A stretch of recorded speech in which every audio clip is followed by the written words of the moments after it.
El juego y el azar en tu Mm. trabajo. El juego y el azar es más bien... creo que no hay mucho juego y no hay mucho azar, hay muchas posibilidades que se toman en un momento determinado y muchas casualidades. Me han llegado muchos proyectos que son solo casualidades y a través de las casualidades aparece algo, emerge algo.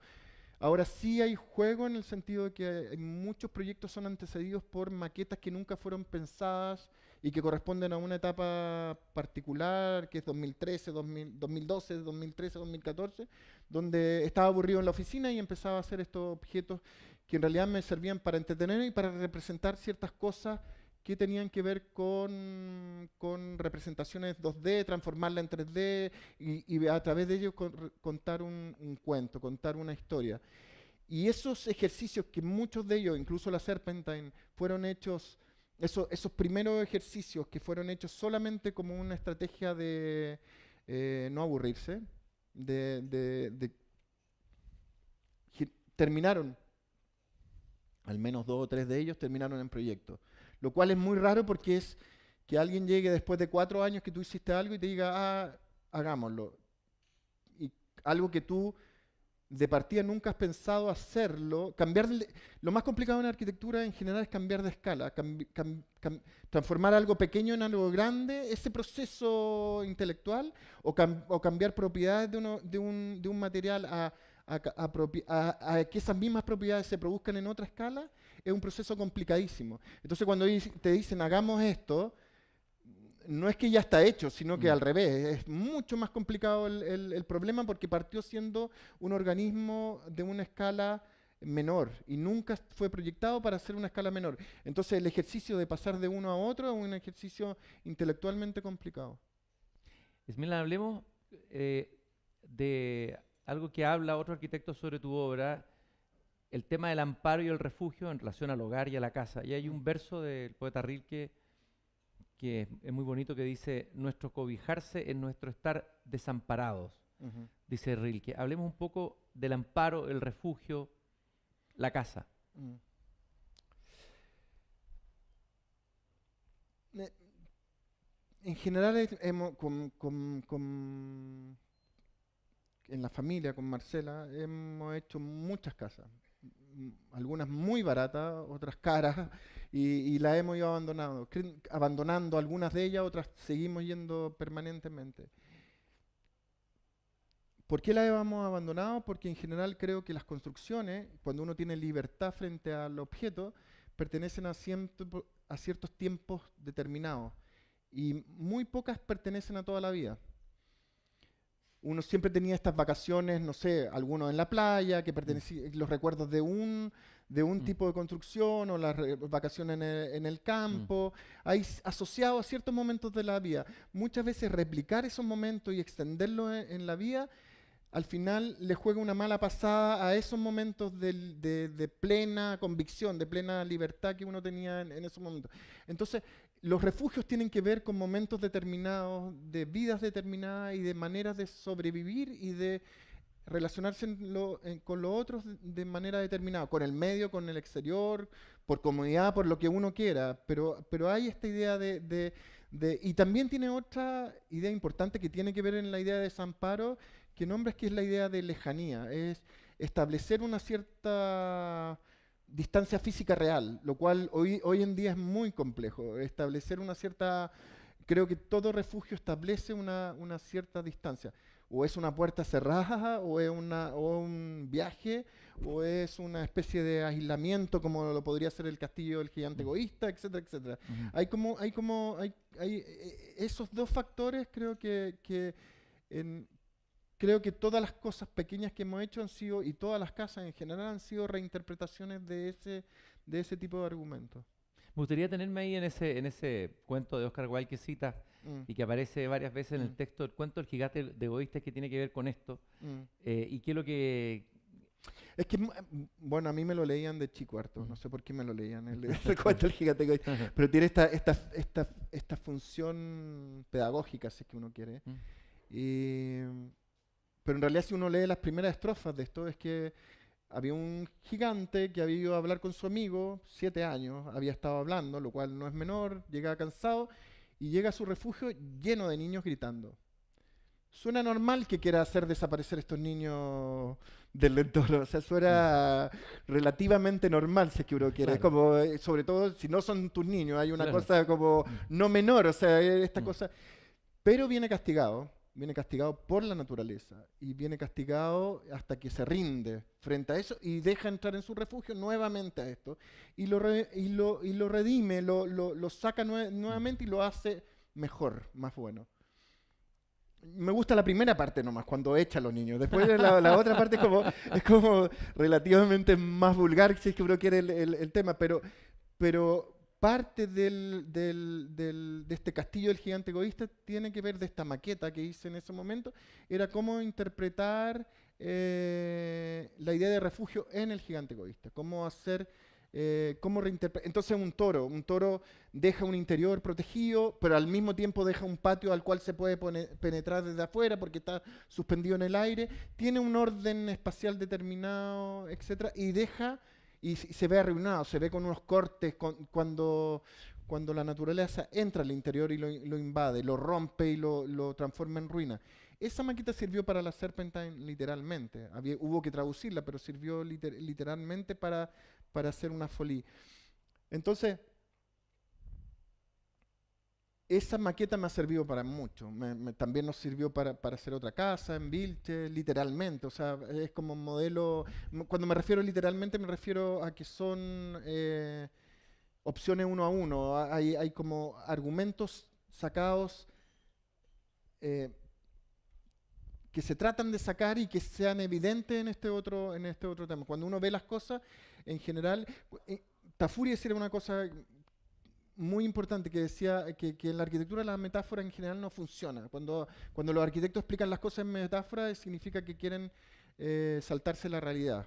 Entonces, lo bueno es cuando un arquitecto puede, por eso en este libro hay planos de ingeniería más que de arquitectura, porque Mm. son mejores, más explícitos y más lindos, porque son planos que hablan muy bien de la realidad técnica y no de un cierto esquematismo que se produce en las lecturas de los distintos proyectos.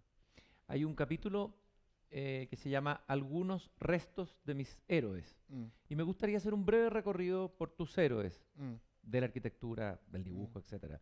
Algunos que tú escogieras, tu galería personal. Obra gruesa le debe mucho a Autobiografía científica de Aldo Rossi. Es el mejor libro de arquitectura que se ha escrito a mi modo de ver. Se tradujo ahora Moisés Puente, que también escribe en el libro, lo tradujo al italiano hace 4 meses, desde el italiano al español hace como 4 meses y salió una edición ahora muy linda, muy bien traducida. Y Obra Gruesa le debe mucho a eso porque también Autobiografía científica tiene muchos rasgos de biografía personal y la manera como se enfrenta el arquitecto al proyecto como una especie de problema existencial y no solamente como algo que está fuera de lo que uno vive. Y él aparece citado sobre todo una especie de arquitectura desventrada que tiene que ver también con Gordon Matta Clark, que tiene que ver, que tiene que ver con generalmente gente, todos los que salen nombrados, es gente que desde los años 50, 52 hasta los años 73, 74. El 73-74 llega el posmodernismo y se acaba una serie de arquitectura radical, que es la que colecciono. Tengo una colección de esa arquitectura radical europea y que para mí era que está Constant, que está Debord, que está el filósofo que trabajaba con los situacionistas, que está Superstudio, que está Utopie de los franceses de mayo del Mm, 68, mm. que está Kistler. Y estos arquitectos me interesan y son mis héroes porque eran como el segundo layer, la segunda capa de abajo de todos los grandes maestros. Entonces eran como los arquitectos que finalmente estaban pensando la arquitectura de otra manera y que no pudieron construir. Y entonces todas las láminas de ellos, todo lo que ellos produjeron gráficamente, finalmente al final es arquitectura, porque es el último grado al cual pudieron llegar, a la última entrega al cliente fue esa lámina. Y por tanto, coleccionar eso, por un lado, es coleccionar arquitectura. Es como si uno coleccionara edificios de una u otra manera. Y tiene una realidad, y me interesó también porque era una manera nuevamente de traer en un campo desconocido en Chile, traer arquitectura europea a Chile en vez de estar tratando de exportar arquitectura chilena. ¿Por qué? Por una razón extremadamente importante, que en Chile ahora deben haber 40 y tantas escuelas de arquitectura. Muchos arquitectos no van a trabajar como arquitectos, eso es seguro. Y muchos arquitectos además, se piensa mucho que hay mucha fluidez de viaje. La fluidez de viaje no es tan fluidez de viaje, entonces todavía pienso que estamos en el siglo pasado y que todavía hay que traer ejemplos, ejemplificaciones a Chile para poder discutir arquitectura de afuera o chilena. Y me parece que eso como patrimonio, a pesar que no tenga nada que ver con nuestro patrimonio y que sea como un patrimonio más bien una obsesión personal, puede ilustrar puede dar pistas de por dónde seguir o por dónde hacer o por dónde divagar. ¿Algún ejemplo de una arquitectura radical que admire? Un ejemplo concreto que puedas describir. De la radicalidad que a ti te gusta. El ¿construido o sin construir? En general no son construidos. No son construidos, pero veamos uno construido. A ver. El construido en general se hicieron, que a mí me encantan en esta época, sobre todo el 68, 69, a finales de los 60, muchos de estos arquitectos trabajaron con arquitectura inflable, la cual yo he usado en varios proyectos. Y la arquitectura inflable, hay un catálogo del año 68 que se llama Inflables, que estuvo en el antiguo Pompidou, antes del Pompidou, que se presentó esta arquitectura inflable como ahí se mostraron del grupo Utopía, mostraron todo lo que se había podido hacer en inflable en ese momento. Y desde esa época hasta ahora no se ha podido hacer nada nuevo. Todo lo que es estructura, las membranas han cambiado, pero ellos hicieron una serie, sobre todo hicieron una serie de intervenciones en las revoluciones políticas de mayo del 68. O sea, con participación plena en esa, sobre todo el grupo Utopía y los situacionistas que estuvieron involucrados también en eso. Y esas estructuras inflables tienen algo lindo que es la sensación de efímero, de que no son, que son instantáneas, que son poco gobernables en el sentido que muchas veces aparecen formas inesperadas y que son, ¿cómo decirle?, amables, en un sentido de producen siempre una cierta cercanía, como que no hacen daño, y no hacer daño debería ser uno de los parámetros esenciales de la arquitectura. ¿Cuál es la arquitectura que hace daño? Un ejemplo. Uno recorre los cerros no muy lejanos de acá y ve los cerros partidos por la mitad. Eso efectivamente es una mala arquitectura. O sea, no hay hay muchas maneras de abordar un cerro. La manera más banal es de eliminar el cerro. Es como te molesta una piedra y eliminar la piedra. Es como, no, o la típica, hay un recorrido precioso y hacen la casa arriba del recorrido, desapareció el recorrido. Hay un enfrentamiento que otro proyecto que tenga, hay un enfrentamiento al paisajismo. Y que lo nombro al principio de Parra, esto creíamos... Queremos ser país, pero somos apenas paisaje. Y un paisaje que ya no somos. Este paisaje, esta aventura del paisaje virginal, de este paisaje virgen, edénico, intocado, es delirio y no existe. Y no existe. Si uno abre los ojos, como el ángel de Paul Klee, abre los ojos, ve solo sembradío de polvo, ve solo estructuras desarmadas, ves solo rejas, ves solo polvo. Y eso es súper complicado y es difícil de abstraerse de eso. Es muy difícil de dejarlo atrás. No es el libro de Armando Roa y de Jorge Tellier, La invención de Chile. No es eso. Ya no somos eso. Entonces empezar a mirar de nuevo el paisajismo no como algo que pretende ser original, originario o nativo, que ya no existe, sino cómo enfrentarse a un paisaje uno a uno, cómo enfrentarse ahora a escribir nuevamente en el paisaje. ¿Un ejemplo de alguna de tus obras que hayas tenido que enfrentar ese desafío de diálogo con el paisaje? Con ese paisaje que ya no existe. No, no me voy a hacer propaganda, pero la obra Pero para ilustrarlo. por para ejemplo, la obra, ¿qué es lo que te dicen a ti en la escuela de arquitectura? Tienes un río, jamás te metas en el cauce del río. Ujú. Es un tema preciso. ¿Por qué? No por un hecho de que el río te va a llevar la obra, que es un tema secundario quizá, sino porque matas el cauce del río. El arquitecto que mejor ha hecho eso y que lo ha hecho con un esplendor y se ha metido en medio del cauce del río son las termas geométricas de Germán Mendelssohn. Eso es una obra que se instala frente al paisaje uno a uno, no con un hecho de pleitesía, decir esto es inmaculado y no lo puedo tocar, sino que yo me pongo a conversar con él y converso de igual a igual. Y finalmente lo que viene después, el resultado, es mucho mejor de lo que había antes. Porque si uno conoció el sitio antes era mucho más degradado, era mucho más... El resultado de las dos cosas, el efecto de las dos cosas, es mucho más enriquecedor y aparece una realidad más, ¿cómo decirlo? Mestiza, que me parece más adecuada a lo que hay ahora. Más adecuada a la manera de reconocer el paisaje ahora. ¿El mestizo sería un ejemplo?